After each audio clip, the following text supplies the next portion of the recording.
Happy Monday, everybody. I want to thank everybody for tuning in and sharing and starting off their Monday with us. So sit back and enjoy the Prepare to Repair show, which is powered by RJ Graham Plumbing and Ferguson Supply Kitchen and Bath and Lighting Showroom located at 7950 West 185th Street in Tinley Park. Whether you're doing a minor facelift or a full kitchen and bath remodel, Ferguson has you covered.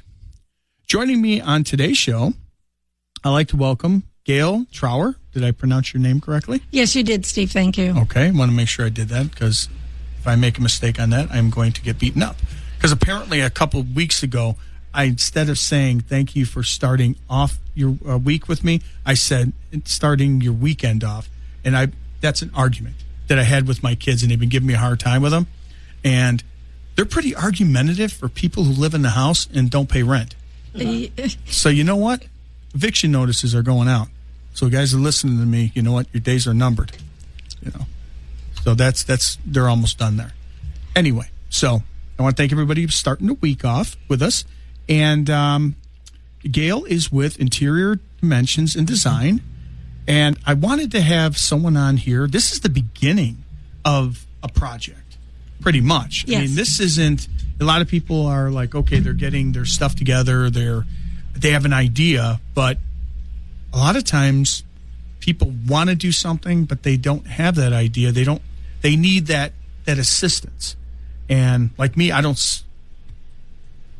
see some cool things when I see it, but certain things, if I see in one house, maybe it won't look good in my house, or I've seen some colors. I'm like, there's no way those two are going to work together. And you see them, it's like, wow, I never would have thought that. I don't have that kind of color and vision, but when I see it, it's like I'm wowed by it. You have that. I do. It comes from a lot of hands-on experience as well as the educational background. A lot of times people are good at placing accessories, but there's more involved than that. It starts from the bones of the building all the way down to the accessories that you put in.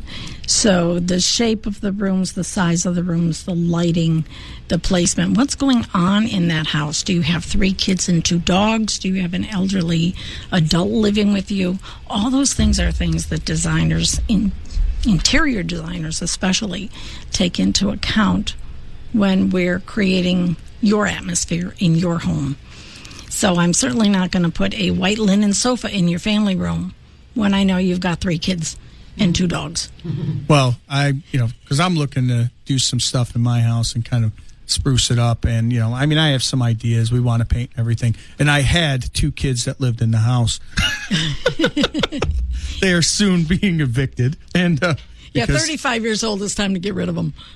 They're Not you, them. 27 and 25. And they got lippy. So, and actually they're probably laughing at me right now going, you know what, don't make threats that you can't, you're not going to follow through on. Which, actually I kind of like them, and their mother likes them too. So my son said he wanted to be out of the house by the time he was 21. And I said I wanted him out of the house by then too. He was 28. So, but what they do, they save their money, and they're doing their thing. So, which is pretty cool. I'm proud of them. But, the thing is when you have to, everything is designed based on the application.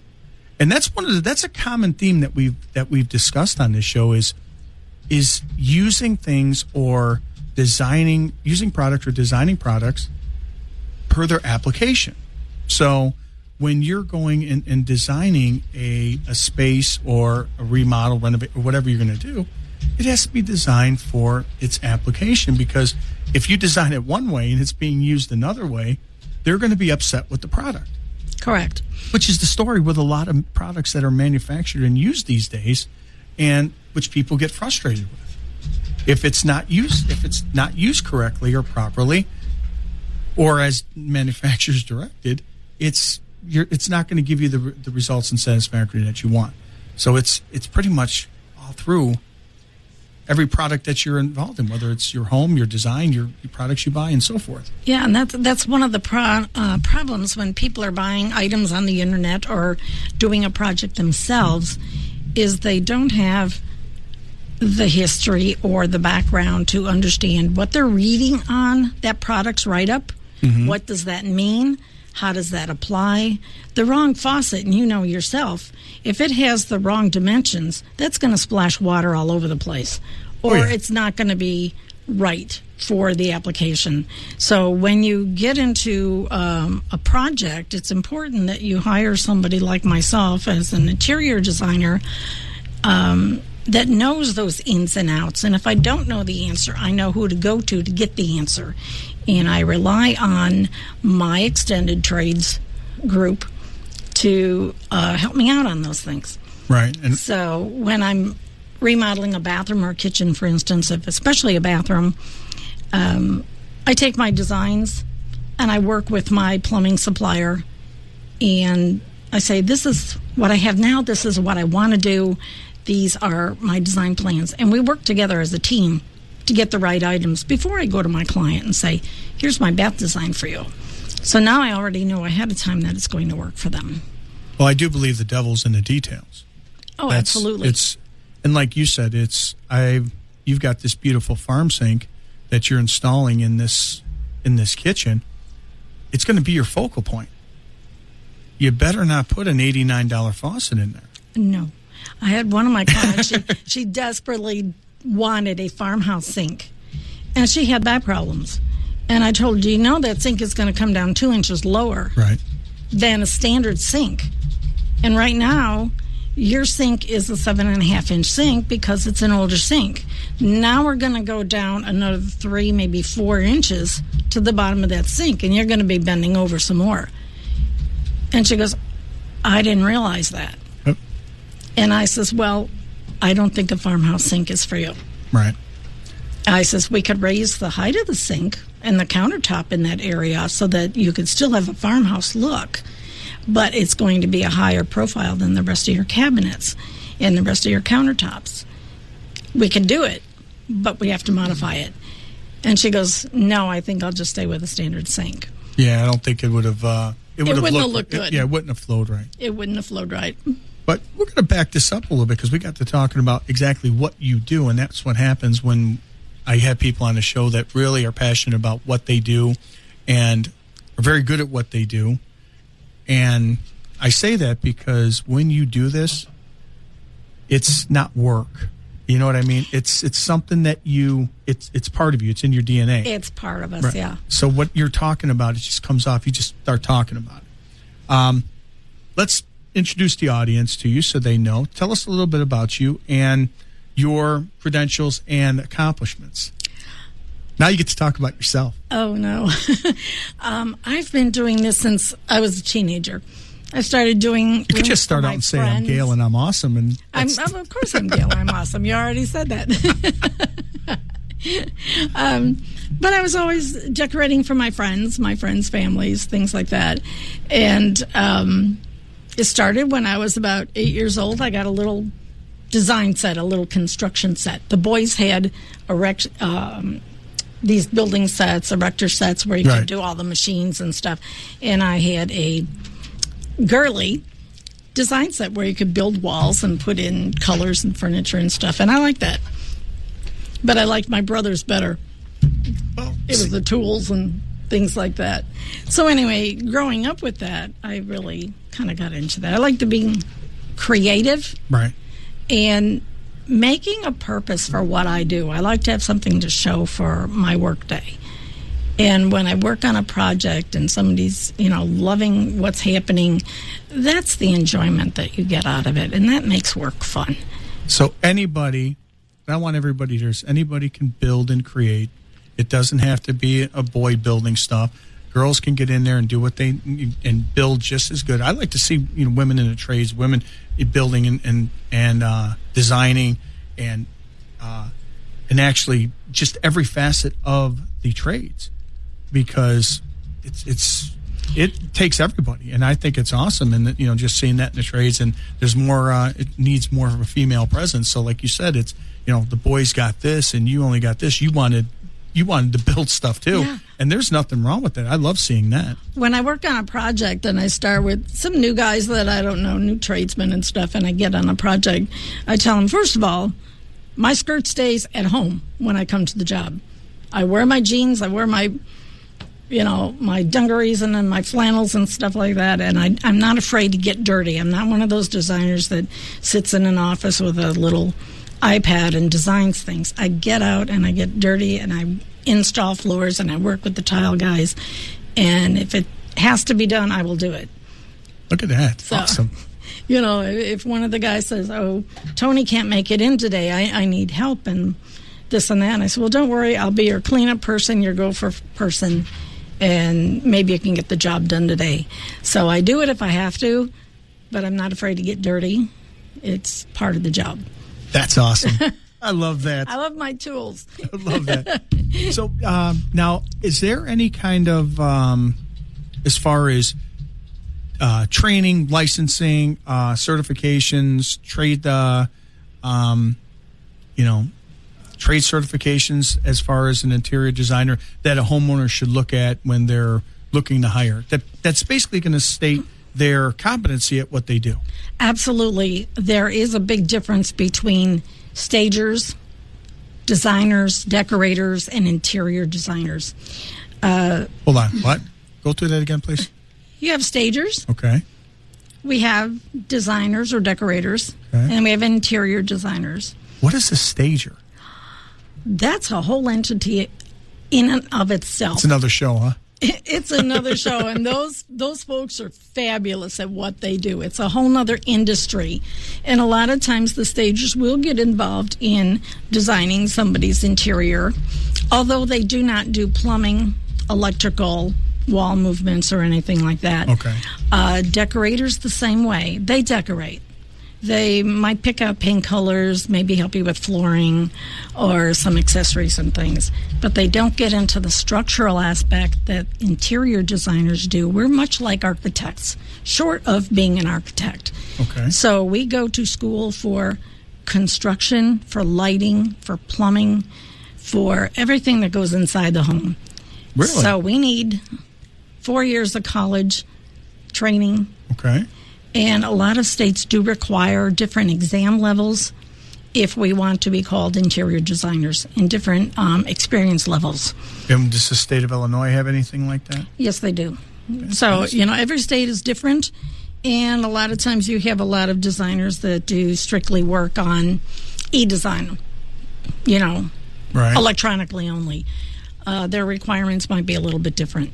So when you're designing, you have the expertise and capability to, when you are removing a wall or say expanding or blowing out a kitchen, so to speak, right, you're able to determine structural or structural walls and say beams or whatever the case may be. Are they able to be moved, adjusted, or what do we have to do here as far as load bearing? A lot of times when true interior designer, we go up to a project, we go into a home, we can look at the building, pretty much see what's going on, and then when we get inside and the client says, hey, I want to do this with the kitchen and that with the kitchen, I want to put a bathroom on here, pretty much we can look at those walls, we can maybe go in the basement or the attic and see what's going on and realize, no, we can't do that and totally remove these walls. We're going to have some beams and things here. Okay. So I'll go back to the office, I'll design accordingly, and then I do contact my contractor that's going to be on the job, and we do contact an architect to make sure that what we're seeing and what we're planning is going to be a sound way to do things. Like that. You're listening to the Prepare to Repair show. I am your host, Steve Suarez, and joining me is Gail Trower, and she is with Interior Dimensions and Design. We're going to take a quick break here, and when we come back, we're going to get in a little bit more on the architectural design on next. I thought that was interesting because a lot of people, they have grand designs that may not function. So we're going to take a quick break, and we'll be back. Welcome back to the Prepare to Repair show. You're listening to me, Plumber Steve. And also joining me today is Gail Trower with Interior Designs or Dimensions and Design here on 1340 WJOL. And before the break, we were talking about the design and just making it function in the room that you're going to have it. And sometimes the feasibility may or may not be there. And I was surprised that interior designers were that spectrum of education that they had as far as being able to not only design, but have some experience in the architectural end to hand that off, if you will, if there's an issue that, as far as structural, that's going to impede your design. I think that's pretty cool. Yeah, a lot of us designers, especially in my case, before I have the tradesmen do their quotes and the client get all excited about, we're going to have the kitchen just like what we dreamed of, I go back to the office and put pen to paper and do the blueprints up based on the measurements and things that I found in the home. And then I meet with my contractor and say, I think this is feasible, but we're going to have a problem here or there. I see some problems with HVAC or something interrupting the ideas. So here's my thought. We don't do this, we do this, and what are your thoughts? And they say, well, yeah, I'd like to do this, or let's move this over there. And then once we get the plan where we think it's going to work, we have an architect look at it. Okay. And say, yeah, the roof will be fine, the basement won't fall in or whatever. And that's when we present that to the client. Okay. We don't want to present them an idea that's not going to work, or that we think once we open up a wall we're going to have a problem. So we try to troubleshoot all that, right? Now, I have a question, because a common thing that people do is they will go into a big box store and they will have them give them a design. And that information is based on the information that the homeowner's given them. So it's only going to be as accurate as that. So you have homeowners that are taking that, and again, it may not be as feasible. Now, I know there's a couple contractors we've had on the show, one of which he has design layouts in his as part of his remodeling, which is pretty cool. It's good to see people are getting involved in the other aspect of it. But I guess the question I have is, when should they call you? When should a homeowner? When is the time to call you? Well, or a designer, interior designer. I'll tell you when the time is not to call them, and that's 2 days before the painter's coming. And then they want us to design the rest of the space and place furniture and tell us at that time that, this isn't working right or that's not working right, when we should have been called initially. As soon as they start thinking about a project, that's when they need to call an interior designer in, because that's when we can kick around the ideas of what will work, what won't work. The contractors are very, very good at what they do, but they're not the designers. No. They don't create the aesthetics. They don't do color. They're not going to pick out your flooring. And, even if you have a flooring expert who's selling you the flooring, he's not picking out your sofa. He's not picking out your drapes. They're not picking out your countertops. So if you're going at this piecemeal, this person picks out your tile, this person picks out your lighting, everything is not going to come together if you don't have one person to organize that for you. Now, let me ask you this, because we've run into this, and one of our guys kind of upset a customer with this. And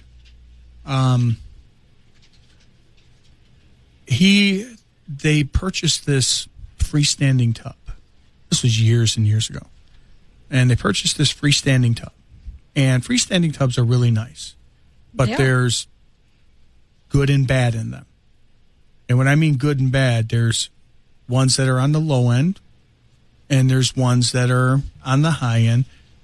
But as you start getting up that spectrum, they become more well-made. Anyway, this particular one was a very entry-level type of one. And it just was it wasn't a very well-made product that wouldn't have given them the durability that they liked and that they would have wanted, especially for the look that they were going with. And he told him, he said, this product it's not a very good design or manufacturer, and it's probably one of the lower end models. Well, they took offense to it, and, you say my products are cheap and this and that. But it wasn't that it was, saying that. It was just, you're going to spend the money and effort to have this installed and put in this bathroom where it's, again, these tubs are a focal point. You want this to be durable and you want it to last.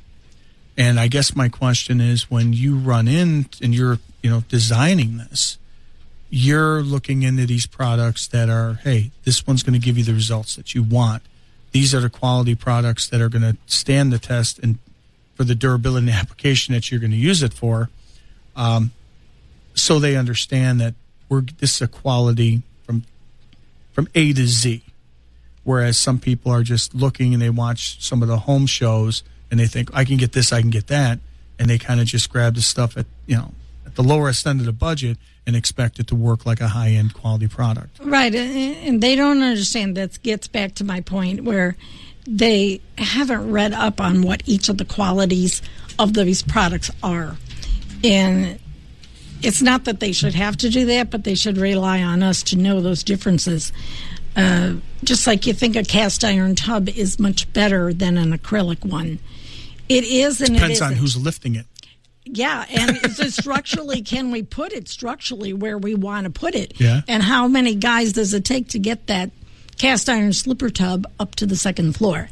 The answer is usually 4 or 5 guys. So, anyway, like me, I like my bath water. I'm having flashbacks. Me, I like my bath water as hot as a lobster. But if you have a cast iron tub, that is also going to soak some of the heat out of the water. Right. Where an acrylic tub is going to prolong the heat just a little bit longer. So there's drawbacks to everything. So it's a matter of the designer or the contractor, whatever. But it's also the look, too. It's the look, too, not just the budget. So this person may have offended the client by telling them that you picked out something cheap, you didn't know what you're doing. But the way to approach it is... I think I put it a little bit more eloquently than you did, but okay, we can go with what you said. But, you got to tell the client there's pros and cons about everything. Right. And picking out the right product is not just the right price. Right. So we may have to spend a little bit more on the one product and take away a little bit of the budget from the lighting or the mirror or whatever to get the product that you really want. So that's part of what the interior designer will do, is when we're working on a budget, and a budget, people think that's buying cheaply. What a budget really is how much money is in your wallet. How much, if you've got $35,000 to spend on a bathroom remodel, and you start picking out $5,000 bathtubs, we're not going to hit that budget. We're going to be way over it. So, right. Makes sense. I explain to people, I said, you have to tell me how much money is in your wallet, and I'm not being nosy. I have to help you because I know how much things are cost, and the contractor knows how much things cost, and we don't want you to get way out of line. And that's what a lot of problems that homeowners make by trying to do things on their own. Well, they don't realize the extended cost of things. That's what I was going to say. A lot of people don't understand. It may look like this, and this, but then once you start adding them up, you can, like I said, if I only spend $5,000 on this, I get this. What happens is you wind up overspending and you're cutting costs at other ends of the budget. Correct. And the project doesn't work or end up like you envision. What I give a client when I design a project for them is I give them a guesstimated cost sheet, and I have a lower product line for the lighting, for the tub, for the flooring, for everything, right down to switchblade covers, and then I have a higher end of the spectrum. Your lighting could cost this much. It could be this much. It could be that much. So as we move through our project of the things that we're going to buy, if somebody's towards the higher end of things, then a couple other items they pick out have to be towards the lower end of things. That keeps them on track. But how is that going to jive together if you're picking higher end fixtures? Say this is a bathroom remodel. You're picking higher higher-ended fixtures for your bathroom, and then you go with lower-ended lighting, or you're on the other budget, you kind of want everything to look like, you know what I mean? It's kind of like... That's where the style comes in. And, you don't need $23 a square foot tile. Mm-hmm. We might be able to get the same type of look at $9 or $10. Okay. But that's where the experience comes in, knowing what to pick for where. Because you know what I mean. It's kind of like, when, if my wife's going out and she has a dress that she spent, decent money on because she wants to look really good, she's not wearing... She's not going to Payless to get her shoes. No. She's, it's everything's going to look good. So right. you want the whole, everything to just kind of flow together. But like you said, and I always say that, and I'm glad you brought that up, because I have told people when they're looking for different fixtures, like especially faucets, whatever you find in one of the high-end designs, you can find a similar design in one of the everyday manufacturers, like say a Moen or a Delta or whatever, and it'll give you the same design and a brand that even though you saw it, like say in one of a European model or something somewhere else. So you can find a similar design, and it may be more cost effective and still get the same look and durability. Right. So I see what you're going on. I was just you can have, I want this, and this, and it's like you start getting to the end of the budget. You don't want it to look like we got to the end of the budget. And then we had a scrimp. So Exactly. You want to do that from the beginning. Right. And that's where a good interior designer will help you get that $1 million look. Right. On a lower, I don't want to say budget, right. but a lower expense. More for less. How about that? More for less. Right. And there's a way to do that. Okay. Now, I want to ask you, what are the 5 important categories interior designers utilize? Well, when we're working on a plan, okay. Say you want to remodel your kitchen and it's attached to your family room, and we want to do something different with the dining room because we don't dine anymore like we used to. So it's all about space planning. What is that area going to be used for? How are we going to utilize it? Lighting is very, very important to making that space usable. Manual drafting as well as computer-aided design. Some people call it CAD. You need to know the blueprinting, how to measure that, how it's going to work. And also it's the environmental and human behavior. Okay. Just how are we going to use this room? What's going to make us comfortable? Some people don't like open windows. They like the windows blocked off a little bit. They like a little privacy. And other people like it to be open to see the outdoor space. So creature comforts are very important. And the last would be like our construction documents. What do we need to make that room become what you want it to be? Now, when you say construction documents, what would that be? Our architectural things, our blueprints, okay. Everything that we would need to create that space. Okay. Not just knocking out a wall. There's some things in the wall that we need to know about. And if they're there, we need to know if we have to move them. So I have to be on the same page as the contractor and the plumber, the electrician, everyone. I got a text from my son who is a plumber as well, and he had unfortunately had the task of carrying out some heavy cast iron tubs. And then his response on a message, he says, LOL, cast iron tubs heavy. Only way out is with a sledge.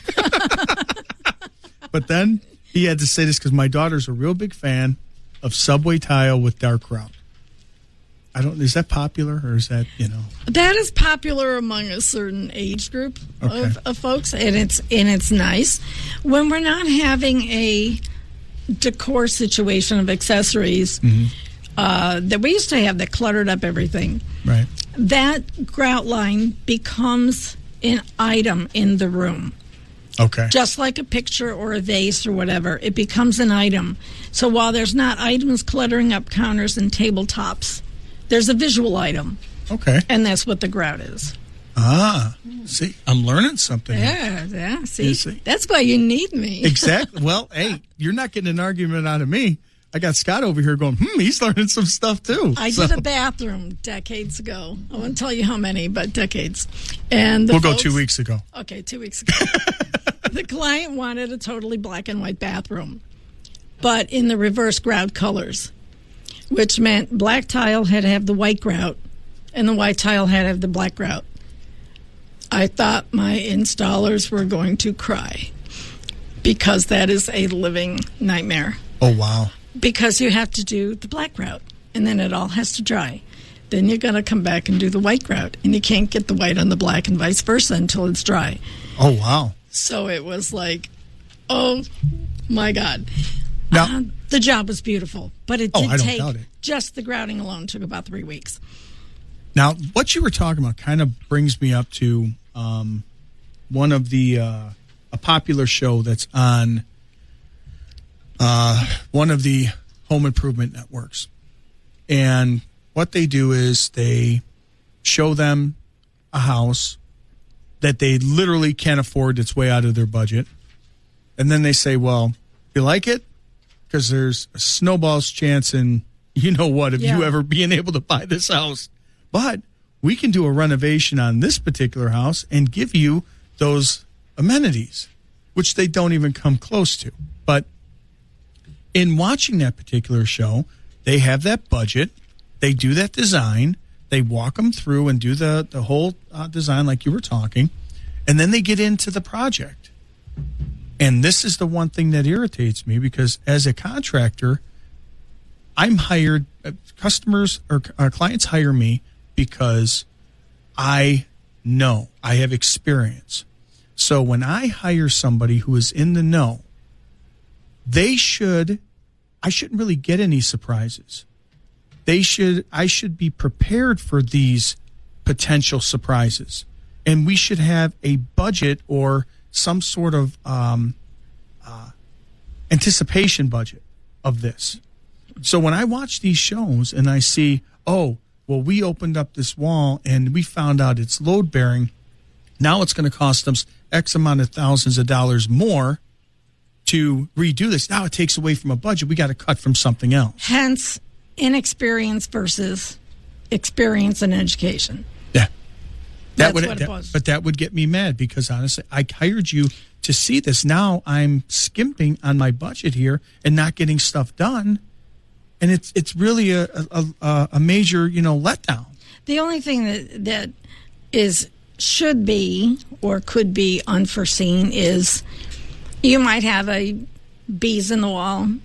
You might have a mouse nest or something like that has gotten in, birds' nests that have gotten in the soil stack and clogged it, things that we don't see ahead of time. Or maybe there's some old situation behind the wall that hasn't shown up on the surface yet, but it's behind the scenes. And that happens. Right. Condensation, leaky pipe or something like that. Those are unforeseens that nobody can see till we start tearing out the drywall. But there is an idea like, okay, we have here's our budget to do this, but we also have a percentage that's set off to the side for... Right. I always tell my clients we keep about 10% behind. And if we don't need it, then when we get to the end of the project, we could either splurge and buy those more expensive lights. Right. Or we could buy a treat, or you take a little mini vacation for yourself. Right. I try never to go over a client's budget. And if they do, that's because they chose to. They wanted to upgrade. They found some money in their pocket somewhere. And they decided, hey, I really want this. I had one gentleman, we remodeled their whole first floor. And he's the one that upgraded some of my items. I wanted a nice little vanity here. He wanted an oval pedestal vanity, very nice cabinet style model. The one I picked out was $700. The one he picked out was $1,500. But he liked it. Okay. So he upgraded. That was him, not you.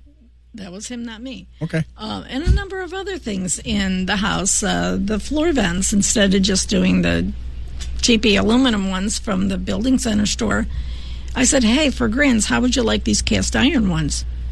And he goes, oh, I love them. How much are those? I go, $1.25 a piece. And he goes, well, that's not too bad. Let's get them. Again, that was on them. Okay. And that did put us over the budget, but those were their choices. And I said, okay, now we're this much over, this so much. Okay, we can do that. They went $15,000 over their budget overall, but it was very good choices.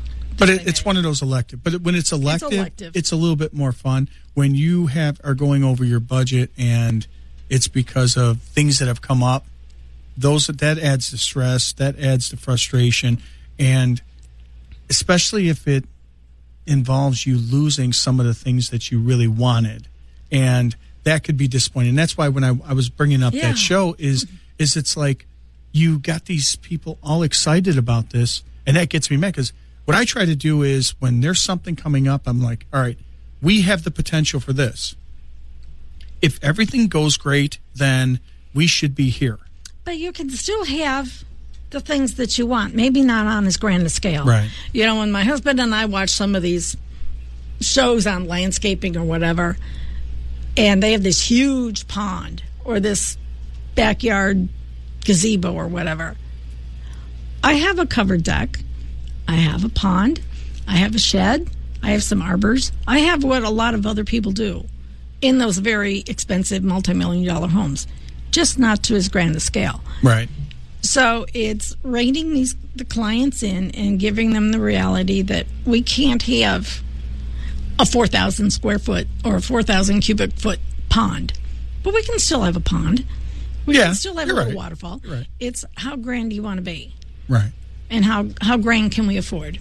So we have to make it feel like that and make it comfortable and have all the things they want in there, maybe just not on as grand a scale. And with the right designer, it could be made look like it was part of the plan. That it's properly done. Right.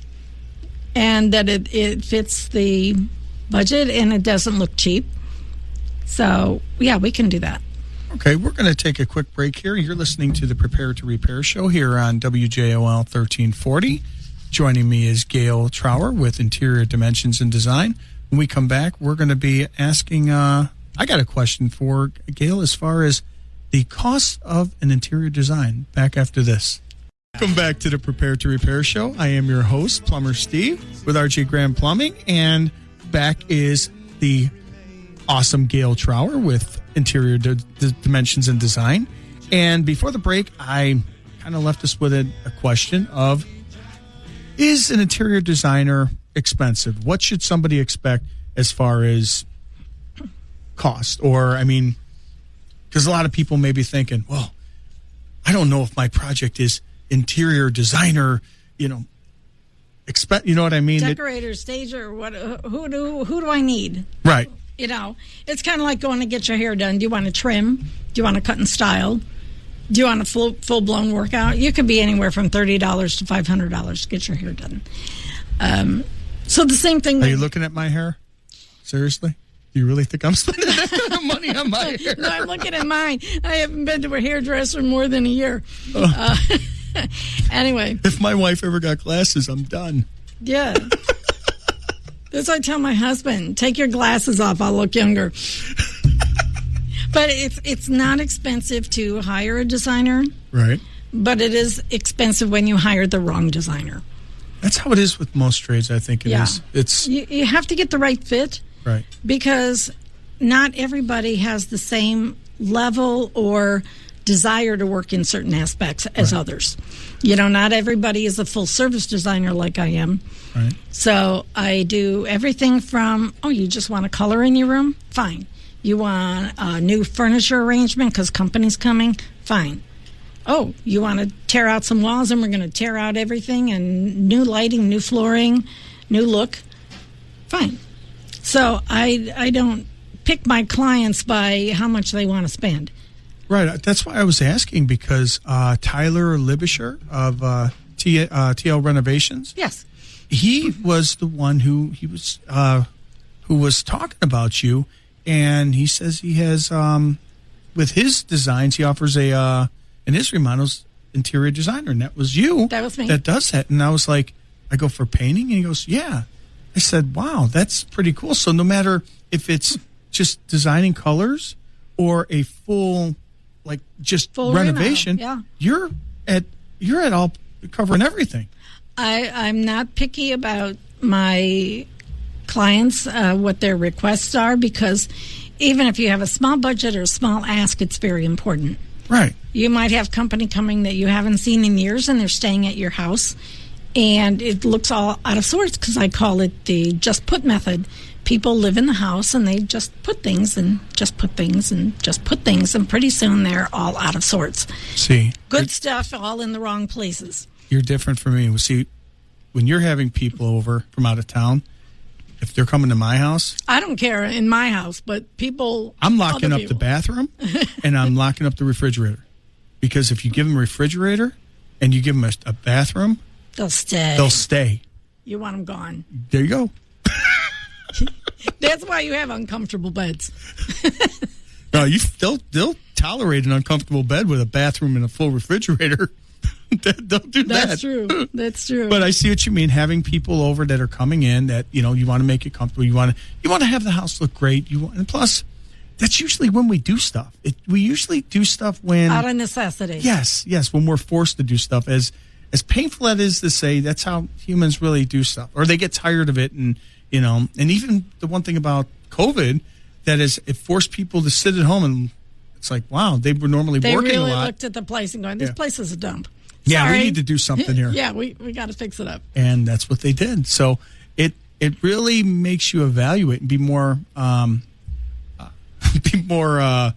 say, what's the word I'm looking conscious for? Of conscious of their surrounds. There you go. And it's like you start to see it how other people would see it. Yeah. And it's like, uh-oh. And now that made inspired a lot of people to do a lot of work around the house and renovate.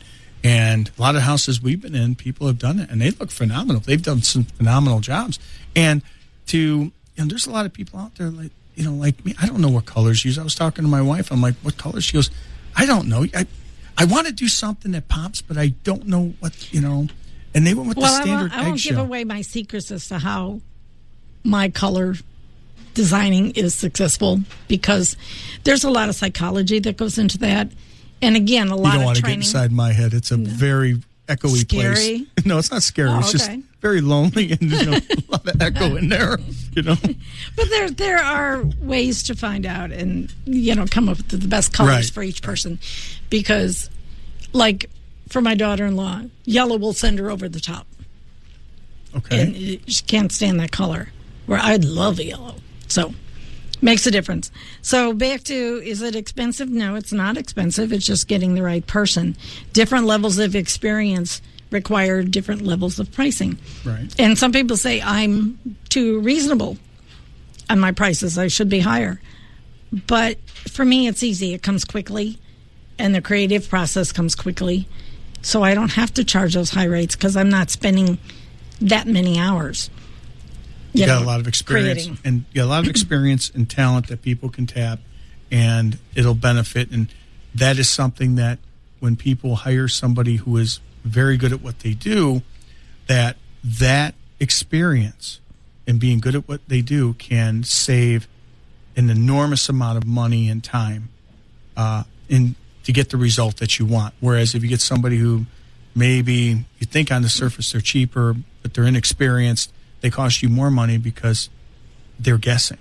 They're guessing. And you don't want that. Now, I wanted to ask you, and like I said, stuff you're doing comes easy to you, but to the average people, they're just scratching their head in the paint aisle at the big box stores. What are some common, real quick, because we're getting to the end of the show. What are some of the common small changes that people can do that would yield some big results? 1, you paint your walls. Okay. 2, call me. Very important. Oh, absolutely. We'll rearrange your room, the things that you have. Work with what you have and place it in a better position so we don't have the just put method. And then a lot of things are your accessories that date you. So maybe we either have to set them differently or some of them have to go. And we delete. We don't necessarily add. We clean up the look and rearrange. So a little bit better lighting, more table lamps, little paint color and little rearrangement. It's just like you were getting back to talking about hair. A whole new hairstyle or something could make a tremendously different look. And then maybe a little bit of change in clothing, the style of clothing you pick out. Makes a whole new person. A cut and color, something like that, yeah. Yep. Same with the room. That makes sense. Well, I didn't, it's the vision. It's the vision on it that people either they have it or they don't. And some people are very good at it. Some people have that eye and they could put it all together and it looks phenomenal. Others, they need a little bit of help, and that's where you come in. So what could people expect when they give you a call, and how could they get in touch with you? Well, they can get in touch with me by calling me at 630-378-3682. Look me up on the internet. You'll find me by my name or by the business name. Okay. And when they call me, we usually spend about half an hour on the phone, and we have a lot of fun doing our design projects. We don't put people under a lot of stress. The extended team and tradesmen that I work with, we all have fun. And we don't expect our clients to know everything. That's why they're depending on us. Exactly. And the big thing we like when I talk to my clients, please communicate with us. If there's something that you don't understand, say so. And if there's something you don't like, just say, Gail, that is butt ugly. I don't like it. I am not going to be offended. And I usually encourage the husbands to tell me what they don't like or what they want, and not express that necessarily to their wife. So if their wife likes it but they don't, then look at me and say, hey, Gail, that's ugly. I don't want it in my house. And we'll find a way to work around it. A lot of... You're flirting with disaster with that one. Oh, I know. Good design is all about, getting everybody in the house to be very comfortable with what their decisions are. It's not about one person over the other. Right. And favoring the husband over the wife or over the kids. It's about everybody living comfortably together. Makes sense. And these projects they're challenging enough. They're going to have their own curveballs, and they're going to become stressful enough. There's no sense in adding anything else more to it. Now, I worked on a project really fast about this one poor little kid. He was so upset. He was like 4 years old, and we were remodeling the kitchen, and he was in tears. And I went up to him and I says, what's the matter? Are you afraid we have lots of strangers in the house working? He says, no. I go, then what's wrong? He goes, my bananas. And I said, your bananas? And his mom said, he loves his bananas, and he loves his banana hanging rack. He was afraid that we would be remodeling and there would be no more banana hanger. And you made sure you got a banana hanger. First thing we put in the room when it was all done, the first accessory set, we put the bananas on there. That's awesome. Gail, I want to thank you for being on the show. I appreciate it. It was informative, and like I said, I learned a lot, and I'm looking at Scott. Scott was nodding his head the entire time. He was learning a lot. He wasn't nodding off, was he? No, he was nodding his head. He was listening. So I want to thank you for being on the show, and I also want to thank everybody for listening and everyone that joins us every Monday. We appreciate that we can help. Do check out our website for any information on today's guest, and do head out to Ferguson Supply for all your kitchen, bath, lighting, and appliance needs. Your dream kitchen or bathroom is as close as Tinley Park. See you next week, everybody. Thank you for listening.